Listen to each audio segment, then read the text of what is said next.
Genesis had quite the rough outing in their first ever appearance of OWCS Korea. In fact, a good argument can be made that they have by far been the most disappointing team in OWCS so far, at least with any kind of real expectation behind them. While not expected to be world beaters by any means, a lot of people respected the roster they had. They saw the exciting DPS duo, the underrated tanks, an exciting new flex support prospect, and they thought this team could be competitive, could at least be in that middle of the pack to top half of the standings range. What we've gotten instead is a monstrosity of a team that more than half the time didn't even look like they belonged out there. This begs the question: what is wrong with Genesis? Why is this team with so much potential this bad? Well, in today's video, I'm going to do my very best to answer these questions by pinpointing the main causes of concern and issues when watching this team, as well as what they could be doing to improve moving forward if they intend to compete with this same exact roster. After a long hiatus, I'm very thrilled to be bringing back the What is Wrong with Your Overwatch Team series, this time as a totally revamped version for OWCS, where I'll be utilizing the replay viewer and just making things hopefully feel a bit different compared to when I did it with OWL. I hope you guys enjoy. Before diving into the meat and potatoes, I like to start with a brief summary of how we even got here to begin with. Why are we talking about this team? What path led them to this point of no return? To make this brief, Genesis have played so far below what their expectations should have been, going just 1-7 during the Korea group stage and winning an additional game in the last chance qualifier before eventually getting eliminated. And bear in mind that in most of the games they've played, it has not been particularly close. There's been a close match here and there, but most of the time they're straight up getting 3-0'd, blown out of the building, even against some of the lower end teams on the spectrum. Outside of their wins, the only matches that were relatively close include a choke against Runaway during the regular season and a choke against SBG in the last chance qualifier, and bear in mind, if they had won that game, they would have actually made the tournament that's being held right now in Korea. Probably wouldn't have gone far in that, but it would have been a good look and maybe have given everyone a bit more optimism that things could change and get better for them. But instead, here we are with this team mostly looking like they have absolutely no life to them whatsoever. There's a lot that can go into why this team truly is sucking, but before really talking about those things, it is worth noting in Genesis's defense that for the most part, they did not have a coach during that group stage. They were on their own for a while, and coaching really can make a difference, especially when your team is not gelling together properly and you continue to make these mistakes over and over again. A coach can help you get more disciplined, and it took them a very long time to have that. In the end, even with him, they still failed, but he can only do so much in a short amount of time, so I can't really blame the guy that much, and there's a chance that with proper coaching, they can show better results later on. But this is definitely a big reason to pinpoint as to why they continued to make those horrible mistakes and were so infuriating to watch. As for the actual gameplay itself that we're witnessing in real time, I'd like to break down their main issues into some bullet points. There's a very obvious lack of communication. Sometimes when I watch this team, I feel like they're not even talking to each other, and in the end, it leads to the same exact miscues happening over and over and over. There's too many times where a guy is going out and using a cooldown when he really shouldn't have to, or other situations where they're up in a fight and they lose a guy when they just shouldn't because no one's shooting at this one enemy along with the guy that called it out. Not to mention that there's a lot of other issues when it comes to target priority and playing split, and it's just really sad to watch, because when they do all have the same equal understanding of the game plan, and they're in tune with each other, and the target priority is there, and they're working together as a team, good things typically happen for them, even winning fights in impressive fashion against some of the better teams in OWCS Korea. And that's why it's ultimately so frustrating, the lack of consistency there. Outside of that, there's got to be some blame with that backline, and I mean for both players. Main support in particular is the thing that most people turn their eye towards, seeing as Teru is very inexperienced on main support. That was always seen as the questionable move by this roster. Picking up Teru when there's probably better main support options out there. Putting this guy in a role that he's never played before seemed like a really, really bad idea.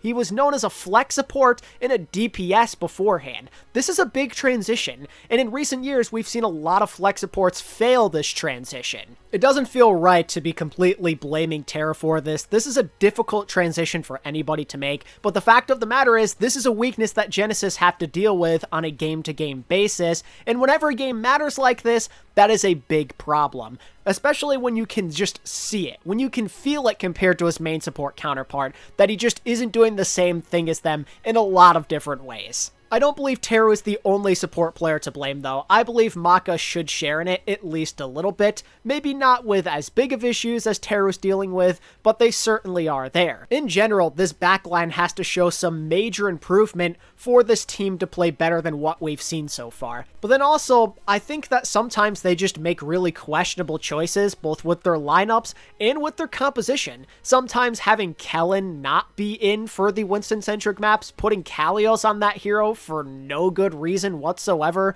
or playing comps that are clearly weaker than the meta thing. I feel that Genesis did that more than a lot of the average teams during the Korea group stage. Then there's also other inconsistencies with specific individuals. I don't think Choi has been as bad as some people are making him out to be, but sometimes he doesn't always show up, other times he does. And again, Decay sometimes has to do everything on his own, while this team is struggling to figure out how to even play this game. It's just a really sad state that Genesis is in right now, and we're going to take a look at some specific examples to validate these points and show you what I mean and what I see. So let's take a look in the replay viewer. We're in the replay viewer now, and for the team aspect and the miscommunication, we're going to be looking at their series against SBG. Malgameta is not so relevant anymore, but it's very telling on what your teamwork and chemistry is looking like and what your focuses and priorities are. And in this one, we're going to see Kellen go down for absolutely no reason. He doesn't end up making a huge difference with his death. They end up winning the fight anyway. But again, it's very telling of some of the issues that have been going on. So we play this out here. Decay starts off with a good kill on to Aid. They have an advantage now. They're in a 5v4 situation. They can decide what they want to do. They can either go and contest down here in this choke, push them out and create space, or they can look towards the Symmetro who's currently beaming down Kellen. And what's going to end up happening is they decide they're going to look towards the choke, which is understandable. Don't want to give up that space. And now, here ends up being the problem. We have 1, 2, 3, 4. All looking at this choke, while Kellen is over here less than half HP, dealing with the sim by himself, and there's absolutely nobody looking at him. Did he make this call? Is everyone ignoring him, or is this a mistake on his part? Regardless, this is a really, really bad mental lapse, sorry about that, that ends up leading to Kellen's death. And what's sad is it's clear that they know that Argon is there on that high ground. If we go back and check, you can see we have eyes on him. You'll see it right here. So one person, we see Decay looking right at her. We see the Symmetra also looking right at her. And you can kind of see it from Teru's point of view as well. So we know for a fact the Symmetra is there. This is not new information. And after getting this kill, they very easily could just turn right here, go for the sim, but they simply do not. And unfortunately, Maka's in a position where he's not really looking at all at Kellen. He is for a second here, but then they try and press their advantage up here, and then it's too late, and he's dead. Seems like a very avoidable death, knowing that you already know he's pretty low to begin with. You could have also used the cover in the corner as well, but they just don't. And it's just a really silly, avoidable death. It doesn't matter in this instance, but again, it's stuff like that that really does make a difference, especially in the more meaningful team fights. This time we're going to be taking a look at one of their fights on Lijiang Tower, where a couple of weird discrepancies kind of come in. This first one, we're going to see Choi Se-won call for a teleporter, simple enough. They want to do a TP engage, but not everybody seems to get the memo here. So Choi's gonna use the teleporter, no problem. But the thing is, somebody didn't seem to understand what we were doing. Teru is all the way over here, not with his team yet, amping speed, mind you, before they're even on the enemy. So all sorts of weird stuff going on here. He was clearly not ready. So they aren't able to speed in right where they want to. They plan to engage as well with their coalescence, and it's a bit harder too now because of it. And then things are only going to get worse from here. So now things are kind of going to go from bad to worse. We're already off to a bad start, but now we're going to see Kellen and the supports and the team all be very split up. Kellen is, for whatever reason, not getting much help from Maka. He's trying his best to, for some reason, get a kill through this Kitsune rush. Everyone's perfectly healthy, while his tank is getting completely dismantled, as you can see. So Kellen's like, oh crap, I'm gonna die. I've got to charge out of there. And while that's happening, because he's low and he can't be up front, Choi-Se-Wan is gonna die.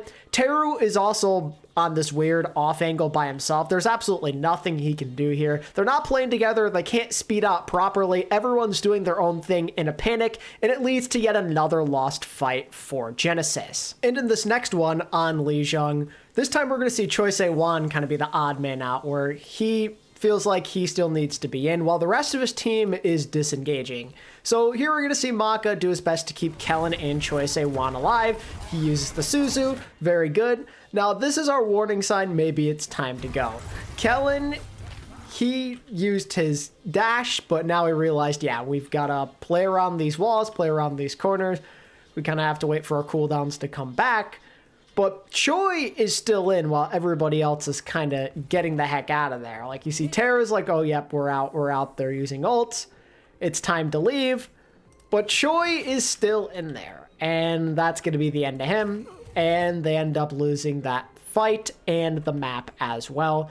There's just not much else you can do. Clearly, there was a call that was made, and it wasn't being followed by everyone. And how could we possibly forget about this very viral clip that's been going on of Decay just going off of the high ground for literally absolutely no reason? It's hard to imagine what the call was here, where he was the only one going down there. But just to play it out in case you missed it, everyone on Genesis at this point is all playing over here. Choi-Se-Wan's maybe trying to get into a certain angle or whatever. But the point is, we're all up here. We're healing up Kellen. We're going to go in for a disengage, maybe once this bubble goes down, perhaps. But Decay decides we're going in now, as you're about to see here. He just jumps right down with zero warning, and he's just going to die. There is absolutely no reason this should be happening. And if this is going to happen, we should see other people be jumping down here too. I mean, Kellen's over here doing his own thing, bubbling off a Tracer, and Decay's just as good as dead. And from everyone else's point of view, it's kind of like a, what the hell is going on? Why are we doing this? Like, you can see here, he just goes down.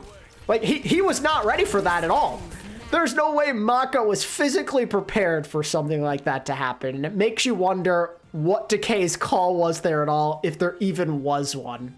And then here is a good example of when things go right for them and why it's so frustrating to watch this Genesis team. On this fight against Falcons, one of the best teams in the world, they're able to catch out Hanbin. They say he uses his cooldowns and they go in on him, and there's good focus fire. Hanbin ults, Decay is looking at him. Kellen is also right on him, and then you have Maka as backup as well, using the Cole, and they're able to get a good kill on him, successfully win this fight, and take a bit of a percentage lead. And here's another good example of what it looks like when they're on the same page and they're playing together and they're prioritizing the right thing. So here, they're applying a lot of pressure, SPG. There's a chance they get the checkpoint if they're able to get a good kill here. But Teru's able to use Sound Barrier for the overclock, and then he sets up a beautiful boop here for Kellen to push aid into the wall even further with the spear. And now, all of a sudden, we've got 4 eyes on her. We're all focusing on the right thing. Nobody split. Beautiful kill here. And we're able to avoid giving up a checkpoint and a very pivotal part of the series. Here we're going to take a dive into some of the support issues now. And in this first fight, things are looking pretty good for Genesis. They're able to get a good kill here. They execute well with a planned window plus Decay to get the enemy Sojourn. But then things go to an instant disaster. So Lee Min-Min's gonna trade out the ult. That's really, really good for Genesis if they can just live through it. 2U's gonna come in, and this is where things get tough. The slam is good, Decay's in a really weird spot, and the supports have to be able to make the call. I'm gonna use Lamp, I'm gonna use Beat, but they use both at literally the same time, so that's both resources down. Decay, mind you, is gonna die anyway. They win this fight, but they expended both support ults in the process, and in the next fight now, SBG have both their DPS ults, and there's just nothing that Genesis can do. Like, they get the checkpoint here, but that's all they can manage. They lose the fight, and they lose the series. In particular with Teru, a lot of it just comes down to his decision making. A lot of people say he feeds, he makes some questionable ults and whatnot, his positioning is really strange, and this is a great example of some of that. Here he's gonna go for a very ambitious play on Hyunjae, who is coming right at his team. He's with his team on the high ground, everything's fine, but this is where he makes a really tough choice. So he sees he wants to try and help out Hyunjae, and potentially Genji could be coming, but the only real eyes that the enemies have is on him, and then a gold Orisa that they're not going to kill anyway. So he becomes a pretty prime target. You can see everyone over here starting to look at him. Argon is right there as well. I get the idea he's trying to boop Hyunjae so we can get an Ajax, but he's essentially full health. Doesn't end up working out, and he dies in the process as well. You can just see from his point of view here what it's looking like in real time. It's just a very, very risky play to be going for when there's so much going on with the Kyriel and the Genji. And what's tough is, I mean, there's no guarantee Mach on Decay will be okay here, but they had the resources to have a little survivability here. Decay has the zoning ult. You'll see Maka as well has a IMO just in case. And in that time, had Teru stayed alive or maybe been with his Orisa to heal her up, he could have gotten a sound barrier here to maybe have turned this fight, or at least force Impriza into maybe using this Sojourn ultimate perhaps. It was just a weird decision by Teru, and it's a reason why a lot of people look at him and say that he's feeding and constantly dying, and Decay has no help because of his supports, blah, blah, blah. This is like a prime example of it. Now, in this scenario, we're going to see Teru commit a very questionable ult, something that he's done a lot of throughout OWCS so far on Lucio, and in this one in particular, he uses it when he just didn't need to at all. We're going to see him go down here, and we're going to see both teams kind of trade ults back and forth. They don't want to give this up. Ultimately, it's pretty good for Genesis. They use 4 ults here, but at the end of the day, they still do have point. There's only 2 members alive for FTG. It's a 2v1 at the moment for Choice A1. He can at least stall this for a while. Teru's about to come back as well, so you have a chance to stall this and get some more percentage before it either gets flipped or you maybe win it somehow. But Teru's going to decide that this is winnable. In a very strange sequence of events, he commits the sound barrier, and they're going to try and go onto this Tracer, but genuinely, there's just no chance it's going to happen. Between the movement and the pocket as well, you just totally wasted that.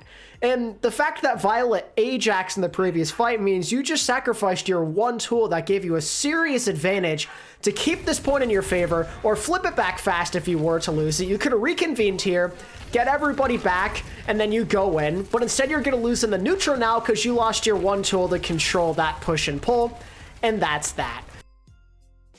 In this next clip, going back to the SBG game now, we're actually going to see him get the sound barrier off, and everything's going to be okay, but it is such a close call that I just feel I need to show it. So we have decided we're going in, we've TP engaged, we've also used our Kitsune Rush as well.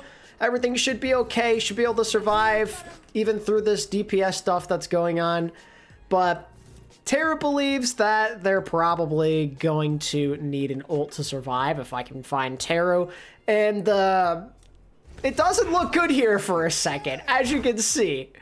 We are way behind the shield. You have 3 people who are about to not get this, and he just, by the skin of his teeth, makes it before this animation ends. It was so close to being a very, very bad ult. Honestly, a lot of what you see when Teru's making the mistakes is him probably just not having enough experience on this role at the end of the day. It's not totally his fault, like I've been saying, This is just not the role that he plays, so it's a lot more likely these things are going to be happening to the guy.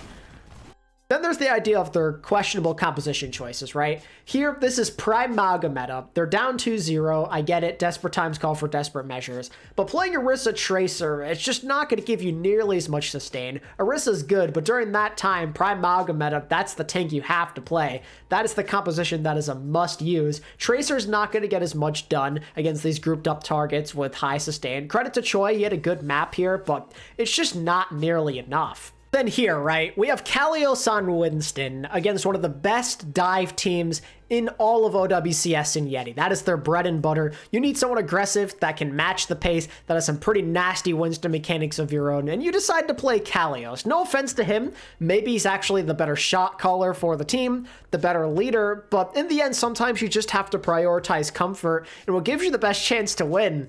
Like, Kalios clearly doesn't exactly know what's going on here. He's all by himself, there's like 3 or 4 people looking at him, and he just dies. And credit to Genesis, they still almost end up winning this map, but it just makes you wonder what could have happened if they had their actual Winston player in there, instead of making things so bizarrely complicated.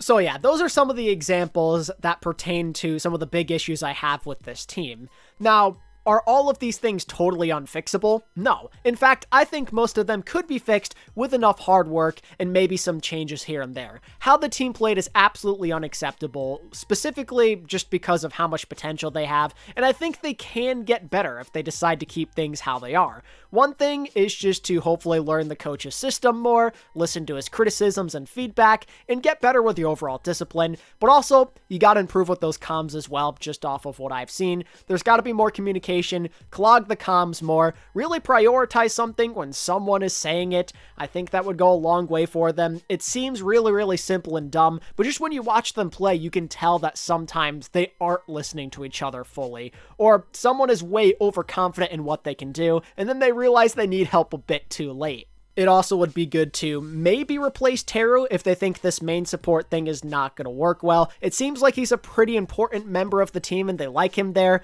but it may not be a bad idea to grab another support just so things could operate a bit more smoothly and you won't be at that total disadvantage. And finally, they've just got to stop overcomplicating things, both when it comes to trying to do too much and playing split, but also with their compositional choices. Play what's actually good so you don't get completely and utterly countered, and make the right decisions, and play Kellen for those Winston-centric setups all the time. Don't try and make things more complicated than they need to be. Let Kellen cook. This kid's been waiting for an opportunity for years now, and on the NYXL, he showed that he can be a flexible tank who can swap onto things as needed. Just give him the chance and see what happens. Genesis have a lot of work cut out for them, but we know for a fact they can be a good team. The talent is there.